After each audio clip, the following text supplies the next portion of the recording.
Consistency is easy when life is easy. When you are rested and motivated and the circumstances are cooperating and everything feels possible, showing up is not the hard part.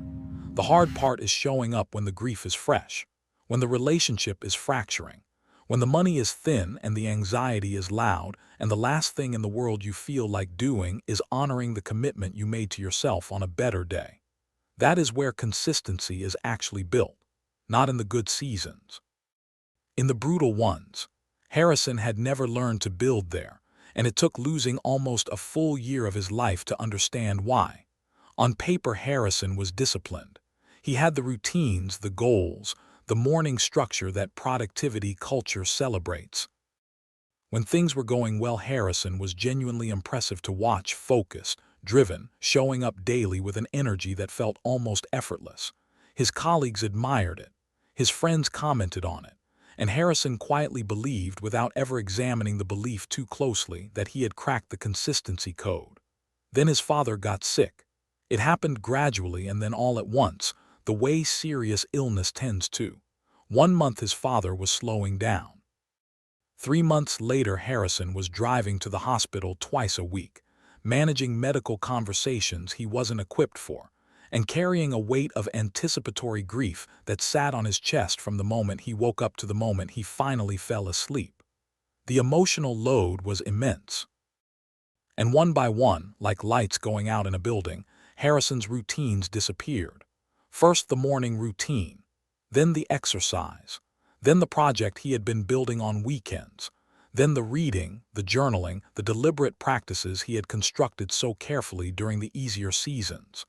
Within 6 weeks of his father's diagnosis, Harrison had abandoned virtually everything he had built. And the abandonment came with its own punishment, a layered shame that compounded the grief, a voice that told Harrison that a truly disciplined person would not have fallen apart this way, that real consistency didn't have an asterisk, that he had proven once, and for all that his discipline had always been a fair-weather performance.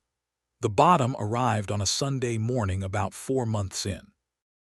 Harrison was sitting in the hospital waiting room while his father underwent a procedure, staring at the floor, when he realized with a sudden nauseating clarity that he could not identify a single intentional thing he had done for himself in weeks. Not one. He had been so consumed by surviving each day that he had stopped living inside any of them. He was present for everyone around him and completely absent from himself. And the person his father was fighting so hard to get back to, the son Harrison was supposed to be, was becoming harder to locate. That moment didn't feel like a turning point. It felt like hitting concrete. But concrete, it turns out, is something you can push off from. Harrison didn't go home and rebuild everything that Sunday. He did one thing.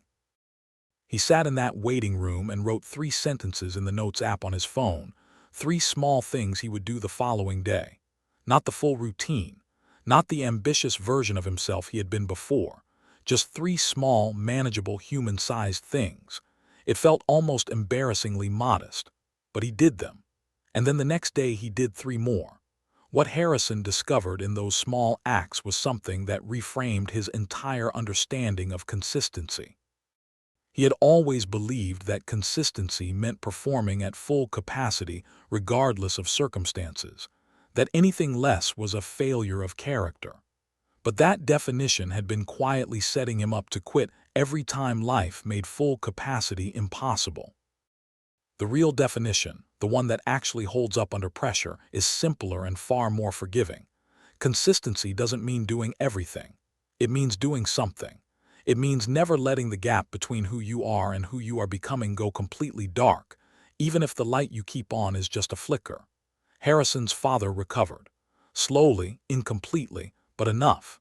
And Harrison came out of that season changed in a way the good seasons had never managed to change him.